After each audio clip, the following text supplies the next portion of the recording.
মহাশূন্যে ঘুরে বেড়ানোর সম্ভাব্য বিপজ্জনক গ্রহাণুগুলোর গতিবিধি ট্র্যাক করতে এবং সেগুলোর আঘাত হানার ঝুঁকি নিরূপণ করতে ভূপৃষ্ঠ ও মহাকাশভিত্তিক যন্ত্রপাতির সমন্বয়ে একটি অত্যাধুনিক আর্লি ওয়ার্নিং বা প্রারম্ভিক সতর্কবার্তা সংক্রান্ত গ্রহাণু পর্যবেক্ষণ ব্যবস্থা গড়ে তোলার ঘোষণা দিয়েছে চায়না ন্যাশনাল স্পেস অ্যাডমিনিস্ট্রেশন।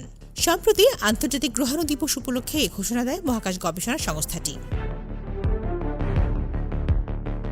গ্রহাণুর আঘাতের সম্ভাব্য বিপদ সম্পর্কে জনসচেতনতা বাড়াতে জাতিসংঘ প্রতি বছর ৩০ জুনকে আন্তর্জাতিক গ্রহাণু দিবস হিসেবে পালন করে আসছে, যা সমস্ত মানবজাতির জন্য একটি অভিন্ন চ্যালেঞ্জ। মহাকাশ ও ভূপৃষ্ঠের সমন্বিত নেটওয়ার্ক গ্রহাণু প্রতিরক্ষা ব্যবস্থা গড়ে তোলার পরিকল্পনার অংশ হিসেবে চীন এমন একটি সমন্বিত নেটওয়ার্ক তৈরি করবে যেখানে ভূপৃষ্ঠ এবং মহাকাশ টেলিস্কোপ সহ বিভিন্ন সরঞ্জাম যুক্ত থাকবে। এর মূল লক্ষ্য হল কোনো ধরনের ব্লাইন্ড স্পট বা অন্ধত্ব বা ফাঁক ফোকর ছাড়াই পুরো প্রক্রিয়া পর্যবেক্ষণ করা। ভূপৃষ্ঠে আমরা বাছাইকৃত সেরা অবজারভেটরিগুলোতে বেশ কয়েকটি বড় অ্যাপারচার বা উন্মুক্ত মাপের অপটিক্যাল টেলিস্কোপ স্থাপন করে একটি গ্রাউন্ড বেজ মনিটরিং ও আর্লি ওয়ার্নিং নেটওয়ার্ক তৈরি করব। অন্যদিকে মহাকাশে আমরা বায়ুমণ্ডলের বাইরে টেলিস্কোপ স্থাপন করব। ভূপৃষ্ঠ ও মহাকাশের এই সম্পদের পারস্পরিক সমন্বয়ের মাধ্যমে আমরা ২৪ ঘন্টা ৩৬০ ডিগ্রি পর্যবেক্ষণ নিশ্চিত করব। গ্রহাণুর গতিপথ পরিবর্তনের উপায় কোনো সম্ভাব্য বিপজ্জনক গ্রহাণু শনাক্ত হওয়ার পর বিজ্ঞানীদের সামনে পরবর্তী বড় চ্যালেঞ্জ হল সেটির গতিপথ পরিবর্তন বা প্রতিহত করা। বিশেষজ্ঞদের মতে এর সবচেয়ে সহজ ও সরাসরি পদ্ধতি হল কিনেটিক ইম্প্যাক্ট বা গতিশক্তিভিত্তিক আঘাত। এই পদ্ধতিতে একটি মহাকাশযান বা মিসাইল সজোরে গিয়ে গ্রহাণুটির সাথে ধাক্কা খায়, যা এর গতিপথ পরিবর্তন করে দিতে পারে অথবা এটিকে ছোট ছোট টুকরো করে সামগ্রিক হুমকি কমিয়ে আনে। এছাড়া গ্রহাণুর কক্ষপথ পরিবর্তনের অন্যান্য পদ্ধতির মধ্যে রয়েছে গ্র্যাভিটি ট্রাক্টর, লেজার অ্যাবলেশন এবং অবিরাম থ্রাস্ট বা ধাক্কা দেওয়ার কৌশল। এসব পদ্ধতির মূল লক্ষ্য হল বহু আগেই গ্রহাণুটিকে পৃথিবীর কক্ষপথ থেকে দূরে সরিয়ে দেওয়া, যাতে সম্ভাব্য সংঘর্ষ এড়ানো সম্ভব হয়। কিনেটিক ইম্প্যাক্ট হল সবচেয়ে কার্যকর ও সহজ পদ্ধতি, তবে এর কার্যকারিতা মূল্যায়ন করা কিছুটা কঠিন। অন্যদিকে অবিরাম প্রতিহত করার প্রক্রিয়াটি আরও নিখুঁত ফলাফল দিলেও এর প্রধান চ্যালেঞ্জ হল প্রযুক্তির প্রয়োগকৃত বল অত্যন্ত দুর্বল হয়ে থাকে। এ কারণে আগেভাগে শনাক্তকরণ অত্যন্ত গুরুত্বপূর্ণ, কারণ আমাদের হাতে যত বেশি সময় থাকবে বিপদ এড়ানোর জন্য তত বেশি বিকল্প পথ খোলা থাকবে। প্রযুক্তির অগ্রগতি ও বর্তমান পরিস্থিতি চলতি বছরের জুন মাস পর্যন্ত বিশ্বের বিভিন্ন মহাকাশ সংস্থার উদ্যোগে ৪০,০০০-এরও বেশি নিয়ার আর্থ গ্রহাণু আবিষ্কৃত ও তালিকাভুক্ত করা হয়েছে। যদিও এর মধ্যে কোনোটি পৃথিবীর সাথে সরাসরি সংঘর্ষের পথে রয়েছে বলে নিশ্চিত করা হয়নি, তবুও ছোট আকারের অনেক মহাজাগতিক বস্তু এখনও আমাদের অগোচরে রয়ে গেছে। সিএনএসএ জানিয়েছে গ্রহাণুর আঘাতের ঝুঁকি মূল্যায়নের জন্য প্রাথমিক পর্যায়ের আর্লি ওয়ার্নিং মডেল ও অ্যালগরিদম তৈরিতে ইতোমধ্যেই উল্লেখযোগ্য অগ্রগতি সাধন করেছে চীন এবং বর্তমান একটি পূর্ণাঙ্গ অপারেশনাল নিয়ার আর্থ গ্রহাণু ঝুঁকি সতর্কবার্তা ব্যবস্থা গড়ে তোলার কাজ চালিয়ে যাচ্ছে দেশটি। তামান্না জেনিফার, সিএমজি বাংলা।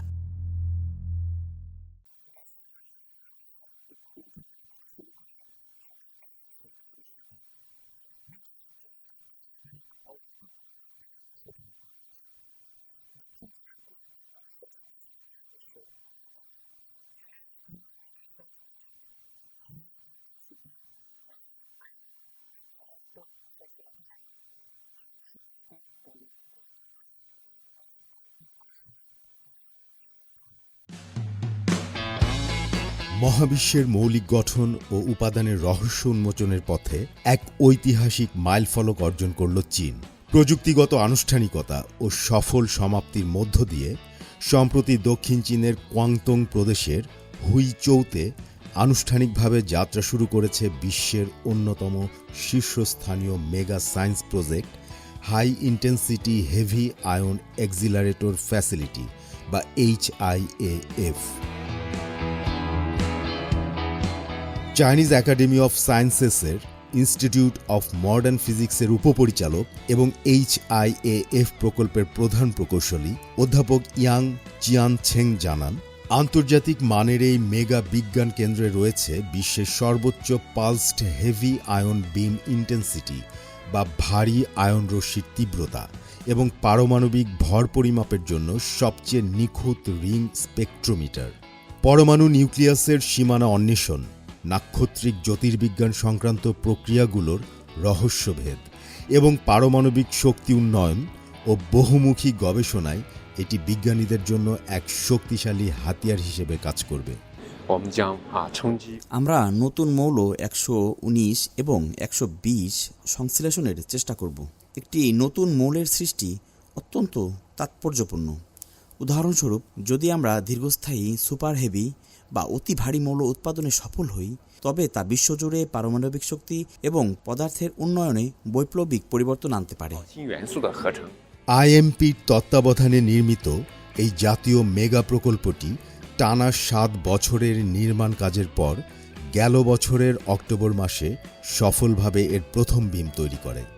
বিশেষজ্ঞরা ব্যাখ্যা করে বলেন, এই সুবিধার মাধ্যমে উৎপাদিত উচ্চগতির ভারী আয়নগুলো মাইক্রোস্কোপিক ক্যানন বল বা অতি ক্ষুদ্র গোলার মতো কাজ করে, যা কোনো লক্ষ্যবস্তুতে আঘাত হানে এবং উচ্চ তাপমাত্রা ও চাপের চরম পরিবেশ তৈরি করে। সাম্প্রতিক কমিশনিং পরীক্ষাগুলোতে অক্সিজেন এবং বিসমাথ উভয় আয়ন বিমের ক্ষেত্রেই নজিরবিহীন তীব্রতা অর্জিত হয়েছে, যা পূর্ববর্তী আন্তর্জাতিক রেকর্ডকে যথাক্রমে 3.0 গুণ এবং 7.5 গুণেরও বেশি ছাড়িয়ে গেছে। ভারী আয়ন অ্যাক্সিলারেটরটি এ পর্যন্ত 9টি অনসাইট পরীক্ষা সম্পন্ন করেছে, যার মাধ্যমে বিভিন্ন ধরনের আয়নের বিম তীব্রতা এবং শক্তি মূল্যায়ন করা হয়েছে।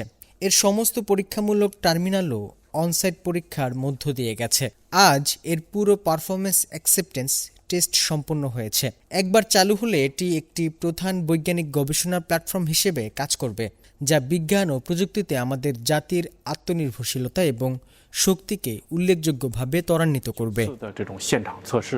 মৌলিক গবেষণার ক্ষেত্রে HIAF বিজ্ঞানীদের পরমাণু নিউক্লিয়াসের সীমানা খুঁজে পেতে সহায়তা করবে। এটি নক্ষত্রের অভ্যন্তর, সুপারনোভা বিস্ফোরণ এবং মহাঝড় বা বিগ ব্যাংয়ের প্রাথমিক ধাপের মতো চরম পরিবেশ অনুকরণ করতে পারে, যা পদার্থের গভীর গঠন অন্বেষণে সহায়তা করবে।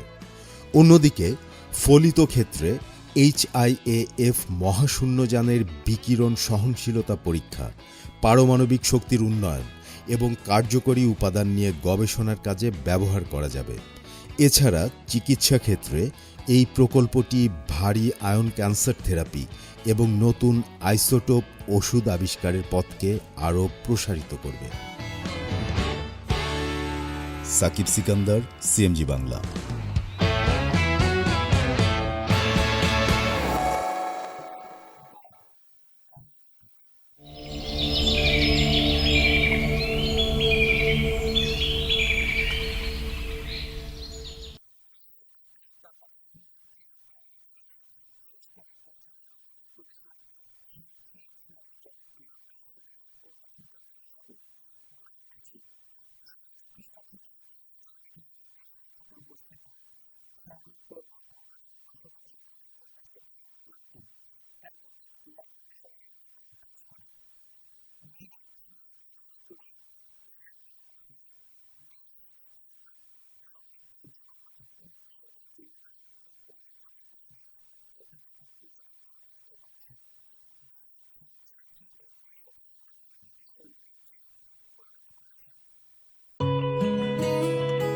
বিশ্বব্যাপী তীব্র তাপদাহের কারণে যখন ভ্রমণকারীরা একটু শীতল পরিবেশের খোঁজে বের হচ্ছেন, তখন চীনের হুনান প্রদেশের অন্যতম জনপ্রিয় পর্যটন কেন্দ্র ছাংচিয়াচিয়ে আন্তর্জাতিক পর্যটকদের কাছে একটি প্রধান আকর্ষণ হিসেবে আত্মপ্রকাশ করেছে। সমুদ্রপৃষ্ঠ থেকে ১৫০০ মিটারেরও বেশি উঁচুতে অবস্থিত থিয়ানমেন পর্বতের উচ্চতার শীতল জলবায়ু এবং ছাংচিয়াচিয়ে জাতীয় বন উদ্যানের ৯৮% বনাঞ্চল এলাকাটিকে এক প্রাকৃতিক এয়ার কন্ডিশনারে পরিণত করেছে। মেঘ ছুঁয়ে যাওয়া বিশাল সব পাথুরে চূড়া, সুউচ্চ প্রাকৃতিক তোরণ, থিয়ানমেন গুহার দিকে উঠে যাওয়া ৯৯৯টি সিঁড়ি, সবুজ বনাঞ্চল আর পাহাড়ের খাঁজে হারিয়ে যাওয়া নদী। সব মিলিয়ে এই জাতীয় উদ্যানটি গ্রীষ্মের উত্তাপ ভুলিয়ে পর্যটকদের দিচ্ছে এক সতেজ ও মায়াবী রূপকথার অভিজ্ঞতা। প্রকৃতি ও সমৃদ্ধ জীববৈচিত্র্যের সমন্বয়ে এই পাহাড়ি পরিবেশ পর্যটকদের যেমন রোমাঞ্চ দেয়, তেমনি স্থানীয় সংস্কৃতি ও খাবার একে করে তোলে আরও আকর্ষণীয়। এখানে পাহাড়ি উপত্যকা বেয়ে প্রবাহিত স্বচ্ছ জলধারা ও বনের চঞ্চল বানরের দল যেমন নজর কাড়ে, তেমনি আধুনিক পর্যটন ব্যবস্থার আওতায় স্বচ্ছ রাস্তাঘাট, দিক নির্দেশক মানচিত্র ও স্থানীয় অধিবাসীদের অমায়িক ব্যবহার ভ্রমণকে করে তোলে নিখুঁত। ফ্রান্স থেকে আসা পর্যটক ইসাবেল সালা জাবুলেট এখানকার প্রাকৃতিক পরিবেশ, পাহাড়, বানর এবং স্থানীয় সংস্কৃতির ভূয়সী প্রশংসা করেন। একই সাথে কাচের তৈরি ওয়াকওয়ে বা গ্লাস স্কাইওয়াক এবং পাহাড়ে আঁকাবাঁকা পথ অ্যাডভেঞ্চার প্রিয় ভ্রমণকারীদের জন্য তৈরি করেছে রোমাঞ্চকর পরিবেশ। পাহাড়ের চূড়ায় উঠলে যে তাপমাত্রার নাটকীয় পতন ঘটে এবং যে শীতল বাতাস বয়ে যায়, তা গ্রীষ্মকালীন ভ্রমণের জন্য এক পরম স্বস্তি। নেদারল্যান্ডসের পর্যটক আইদা সিভিক জানান, পাহাড়ি উচ্চতায় শীতল বাতাস এবং মনোরম আবহাওয়া হাইকিং ও হাঁটার জন্য দারুণ এক পরিবেশ তৈরি করে। অন্যদিকে বেলজিয়াম থেকে আসা পর্যটক মারিজা এবং সিয়েন জানান, ইউরোপে এমন অভাবনীয় দৃশ্য দেখা যায় না। উঁচু পাহাড়ের কোল ঘেঁষে মায়াবী দৃশ্য, চমৎকার গুহা এবং শীতল পরিবেশ সত্যিই এক অলৌকিক বা ম্যাজিক্যাল অনুভূতি তৈরি করে। সব মিলিয়ে রোমাঞ্চ ও প্রশান্তির এক অদ্ভুত সংমিশ্রণ নিয়ে ছাংচিয়াচিয়ে আজ বিশ্ব দরবারে গ্রীষ্মকালীন ভ্রমণের জন্য এক অনন্য স্বর্গে পরিণত হয়েছে। হোসনে মোবারক সৌরভ, সিএমজি বাংলা।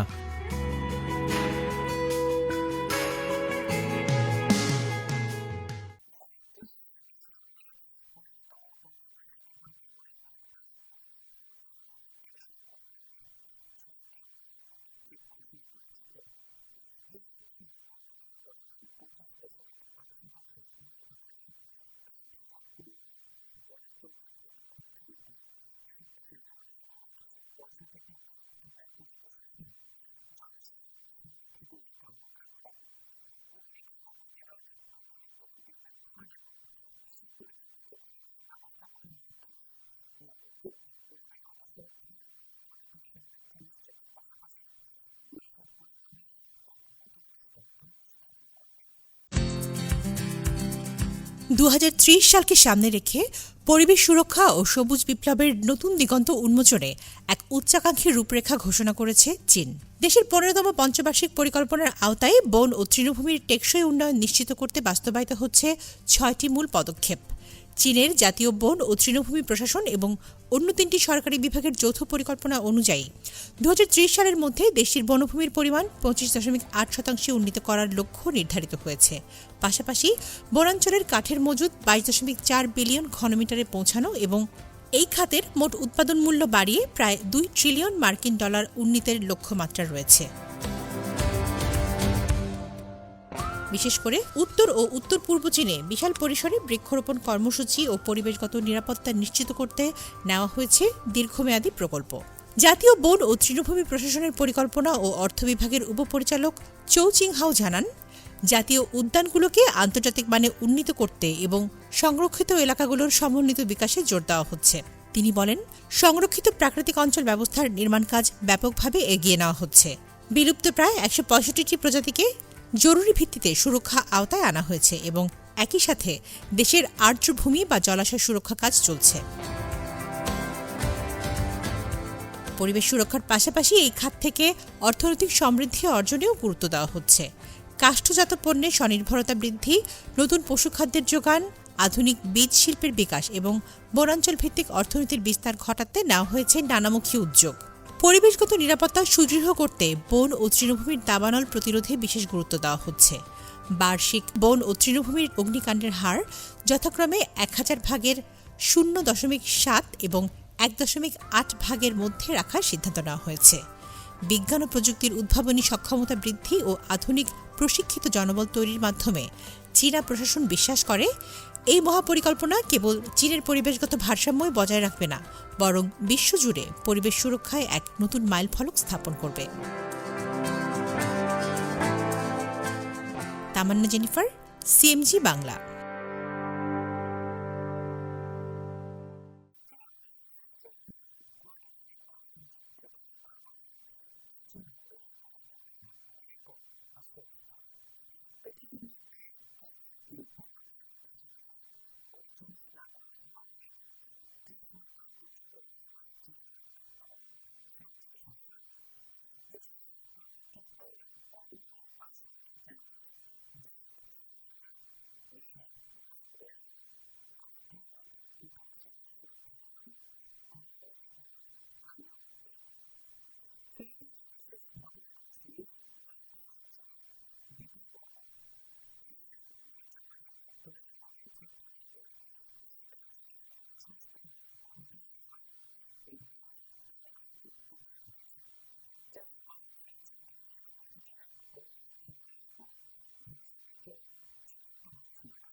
ফেনচিংশান ফার গাছ চীনে প্রথম শ্রেণীর রাষ্ট্রীয় সুরক্ষার অধীনে থাকা একটি উদ্ভিদ। কেবল ফেনচিনশাং পর্বতেই মানুষ এই মনোরম ফার গাছ প্রত্যক্ষ করতে পারে। এর সংখ্যা বেশ কম।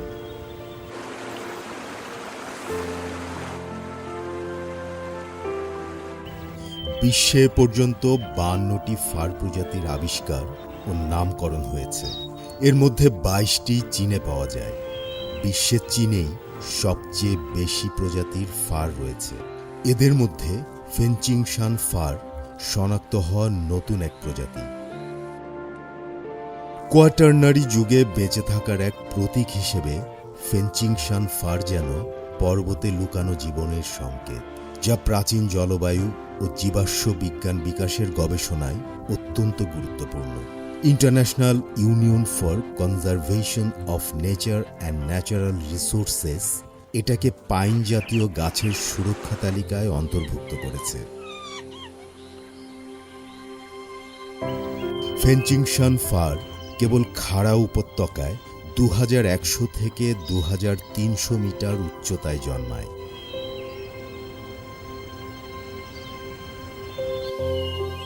বনের গভীরের অবস্থা জীবনহানিকর। বেশিরভাগ সূর্যালোক আটকে রাখে এর ঝোপঝাড়। মাটিতে ছড়িয়ে ছিটিয়ে রয়েছে ঘাসের টুকরো। বনের বিছানায় আধিপত্য বিস্তারকারী রংটি আসে শুকিয়ে যাওয়া হলুদ পাতা থেকে। সবুজাভ শৈবালী প্রাণশক্তির একমাত্র অনুভূতি যোগায়। ঝরে পড়া পাতা ও শৈবালের গালিচার নিচে রয়েছে এক অনমনীয় পাথুরে তল। এমন প্রতিকূল পরিস্থিতি ফেনচিংশান ফারের অঙ্কুরোদ্গমের হার 10,000 ভাগের 1 ভাগের চেয়েও কমিয়ে দেয়। ফারের সামনে রয়েছে এক সংগ্রামের জীবন।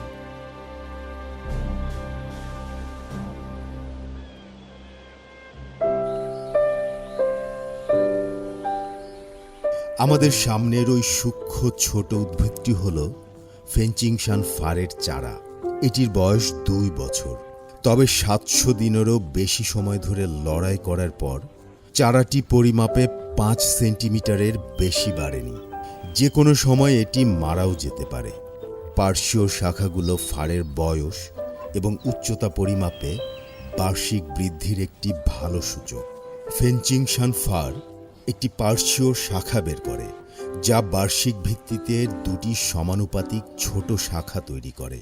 এমনকি সবচেয়ে ভালো বছরেও কাণ্ডটি পরিমাপে 10 সেন্টিমিটারের বেশি বাড়ে না। সূর্যালোক এবং পুষ্টির ঘাটতির কারণে এটি বছরে বড় জোর 2 সেন্টিমিটার বৃদ্ধির আশা করতে পারে। পাতাগুলো না থাকলে এই ফেনচিংশান ফারটি খুঁজে পাওয়া কঠিন হতো। এটি পাথরের ফাটলের মধ্য দিয়ে শিকড় বাড়িয়ে দেয়।